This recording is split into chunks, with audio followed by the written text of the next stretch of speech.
Welcome to the Matt Sager Podcast, Wednesday, November 7th. It's hump day, week's almost over. How's yours going so far? We're nearing the weekend, and the weather's really nice, here in New York City at least. Hope you're having a great week wherever you are and whatever the temperature is, and I hope you went out and voted yesterday, Tuesday, November 6th. It's the one time we get to really have a say in the way politics works, and at last, one branch of government has gone to the Democrats. And look, I'm a Democrat, yes, but in any healthy republic, democracy, or whatever you want to call America, I know that even our classification as a nation is sort of in flux, and that by itself is completely terrifying to me. But no one group, one set of interests, one party ought to have control of all three branches of government. That is not a healthy, functioning country, and we finally got a little bit of leeway now. Democrats took the House. Trump is not happy, and Jim Acosta over at CNN was berated for asking him questions about it and has since had his credentials removed. So I honestly think that this is reason to celebrate. I think that bipartisanship is what any civilized nation ought to strive for, and I hope that Trump convinces himself of that as well. On last night's episode of the Matt Sager Podcast, I played this guy at BlizzCon. You know, BlizzCon was an unmitigated disaster, and so last night's episode was about this idea of toxic fandom and of entitled fans, and it did occur to me as I thought about it today, listening back to the episode, what speaks more to being entitled than hosting an event, announcing something that you know is not what everyone who came expected or wanted, and being outraged that you're not applauded for just rolling out anything. Like, hey, I've appeared, you've paid to come here, you owe me your applause. I would say that while there are most certainly overly entitled fans, be they of gaming, comics, Star Wars, that's where you encounter it mostly. That's where I see it mostly anyway. All these sort of geeky pursuits. But there are most certainly entitled creators as well. It's an ugly, vicious cycle that really ought to stop. But this guy, Lord Fluffy, was the guy who has really become sort of the Ken Bone of BlizzCon with this question he had for the Diablo developers. I was curious, I see a lot of mechanics that we've kind of been begging for in Diablo 3 in this. Is there any plans to make this playable on PC, or is this strictly mobile forever? Are there any? The current plan is to be on mobile, both Android and iOS. We don't have any plans at the moment to do PC. Do you guys not have phones? Yeah, you guys all have phones, right? Oh, You can play on your tablet, too. what a tone-deaf Yes, response. it's also on the Switch, you're right.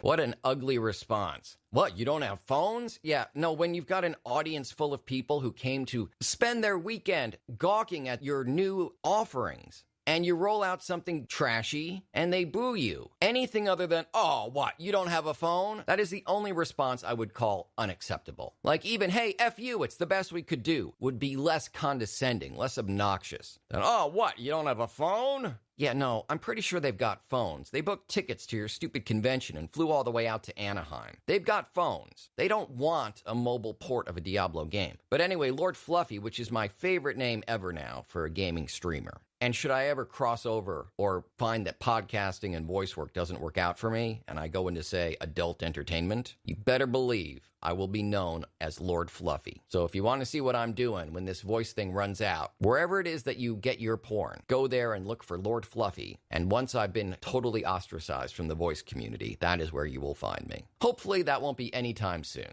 But Lord Fluffy posted a video today. He's got a video up called BlizzCon Diablo Thoughts from the Boo Guy, because he's the guy who asked the question that elicited all the boos and in the process kind of became a meme. I'm sure this is going to do wonders for his live streaming numbers, but it is kind of a bummer. Just the whole situation. The way that the announcement was played out, the fans' response, the developers' response to the fans' response, and the press just jumping all over themselves to get into Blizzard's good graces and say, oh, these fans are jerks. They're dicks. They're idiots. Why aren't they thankful that they flew out to BlizzCon and were notified of a mobile port of a game when they were expecting... Look, when they bought their tickets, they were expecting Diablo 4. When a few days before the festival actually launched, there was a blog post on Blizzard's website saying, "We're looking forward to Diablo 4, ... when the time is right." Then fans began to expect an expansion to Diablo 3. And in fact, in the video that I'll link to, Lord Fluffy specifically says he's sitting there jazzed waiting for an announcement of a Diablo 3 expansion pack. And he goes through the whole thing where he begins smiling, then looks concerned, confused, and eventually he and his friends, like you watch them go from this state of excitement and enthusiasm to the slow realization of, wait, what? It's a mobile game? It's a reskinning of an existing mobile game? The developers just dragged us out here to show us an iPhone freemium game? Aw, dang it. So I'll link to that below. Other links, which I'll include in the description for tonight's podcast, are my Patreon page. You know, I've got a couple of incentives, rewards available already, and I'm really soliciting your ideas for more. I'd love to do some live reads for your products or your website or your blog or even your competing podcast. Because honestly, this is not radio. I don't have competition as a podcaster. We're a community, and I'd be very happy to advertise yours. Similarly, I can offer ad-free exclusive versions of the podcast. I can give you daily shout-outs. I can plug or promote whatever you'd like, but I would like more ideas from you. So please check out my Patreon page, which is patreon.com/Matt Sager. And I've also got merch. The Matt Sager podcast has jumped on the merch train, and I'd love to have you board it with me. Got mugs, t-shirts, hoodies, all shapes, sizes, and colors. And coming very soon, I've been told from my friends at wehavemerch.com, will be stickers too. So the one thing I did want to mention tonight that is just incredibly exciting and has gotten, I guess because there's so much real news, like really important stuff going on, not only have the Democrats taken the House, but Trump is acting extra erratic today. The Mueller investigation, depending on who you listen to when, he's either days away from indicting Don Jr. or is about to be fired by Don Sr. And it's entirely possible that it'll be both. That's how insane America is right now. So perhaps, given how much real consequential news has been around today, it's understandable that this piece of amazing entertainment news has not gotten nearly the coverage I would have expected. But that's fine. It gives me the opportunity to be the guy to tell you that there is a Breaking Bad movie in the works from creator Vince Gilligan. This per The Hollywood Reporter. The Hollywood Reporter, I'll link to this article too. They confirmed that Gilligan is working on a 2-hour movie. Oh, Gilligan, you numbskull. What are you doing with your 2-hour movies? I said I wanted a coconut radio. Ah, come here, little buddy. You know I love you. But yes, a 2-hour Breaking Bad movie, which they say remains unclear as to whether it will be released theatrically or made for TV. AMC is making these huge movie announcements about their TV franchises all over the place. I have not yet mentioned this on this podcast, but there are not one, not two, but 3 Walking Dead movies in the works. Those, I believe, are going to be broadcast on AMC as opposed to being screened in theaters, and that may also very well prove to be the case for this Breaking Bad movie. The Hollywood Reporter reached out to Gilligan, the producers of Breaking Bad, Sony Pictures Television, and none of them responded. I would imagine this is something they wanted to keep under lock and key for as long as they could, and that word got out to the Hollywood Reporter, and that they're just not pleased. They wanted to announce this on their own terms and on their own timetable. But just like Star Wars, and this is another way you can tell that it's something that's going to be huge and that they want to really control the narrative. It's got a working title that is clearly not the title it's going to launch with. There's a script going around with the name of Greenbrier, and that is all that is known about the movie. It's not known whether Bryan Cranston or Aaron Paul will have any involvement. I would expect that they probably would, but, look at Better Call Saul. That manages to both introduce new characters, have appearances from characters who've been evoked on Breaking Bad but who have never actually been seen before.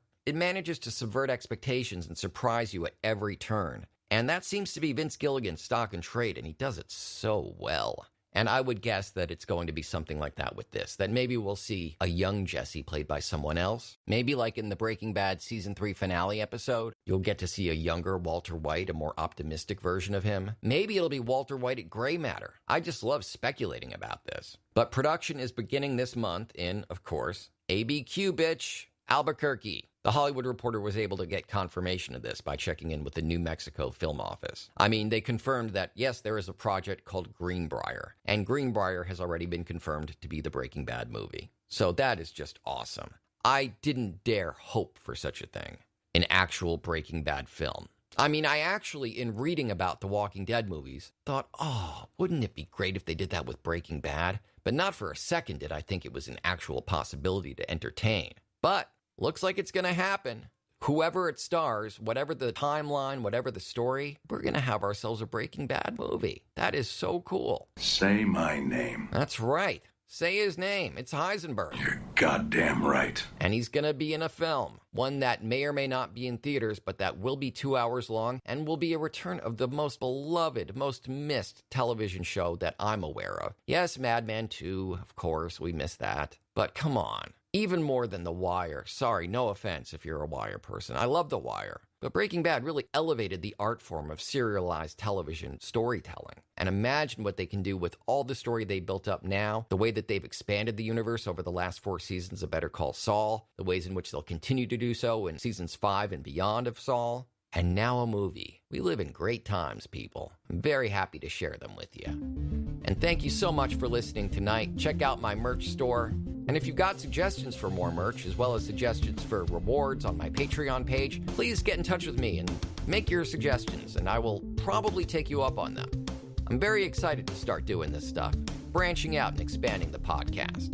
Contact me via email, matt@mattsager.com, or by phone, 646-535-4788. On Twitter, I'm @MattSager. On Instagram, I'm Real Matt Sager, and on Facebook, I'm The Matt Sager. I've also got a voiceover page there. It's Matt Sager VO, and this podcast's page is Matt Sager Podcast.